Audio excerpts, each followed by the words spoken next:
நான் ஏதாவது சொல்றது நீ நம்புறியா? எப்பவுமே நான் ஏதாவது சொன்னா நீ அதுக்கு ஆப்போசிட்டா தான் சொல்ற, நம்பவே மாட்டேன்ற. நான் இன்னைக்கு கண்டிப்பா ஒரு 5 சென்டென்சஸ் நான் கொடுத்தே தீருவேன். டெய்லி நம்ம சம் சென்டென்சஸ் காமனா யூஸ் பண்ணுவோம் இல்லையா, அதை எப்படி யூஸ் பண்றதுன்றது இன்னைக்கு நம்ம பார்ப்போம். மேரா யக்கீன் கரோ, என்னை நம்பு. கரெக்டா? கரெக்ட். நீ எனக்கு தெரியாம எதுவும் பண்ண முடியாது. நீ என்ன பண்ணாலும் மே பத்தா லகா லூங்கா. ஓ, நான் அதை கண்டுபிடித்து விடுவேன் சொல்றியா?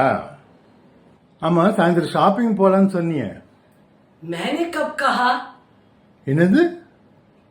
நான் எப்போது சொன்னேன்னு சொல்றியா? நீ கொஞ்சம் ஓவரா தான் போற. ஹத் ஹோ கயி. ஓ, திஸ் இஸ் டூ மச் அன்றியா? ஓ, இதெல்லாம் அதிகம் அன்றியா? சரி, சும்மா ஏன் பேசிக்கிட்டே இருக்க? குछ काम कर लो. கொஞ்சம் வேலை பாருன்னு சொல்ற. உங்க வீட்டுக்காரர் இருக்காரா வீட்டுல? वो घर पर नहीं है. அவர் வீட்டில் இல்ல சொல்றீங்க. இத இருக்கேன் எதிரே. எப்படி நம்ம இப்போ சிம்பிளா எவ்வளோ ஈஸியா ஒரு 5 சென்டென்சஸ் கத்துக்கிட்டோம் இல்லையா? இதை நீங்க கண்டிப்பா எங்க வேணாலும் யூஸ் பண்ணலாம். உங்களுக்கு இந்த ரீல் பிடிச்சிருந்தா லைக் பண்ணுங்க, ஷேர் பண்ணுங்க, ஃபாலோ பண்ணுங்க. Have a wonderful day.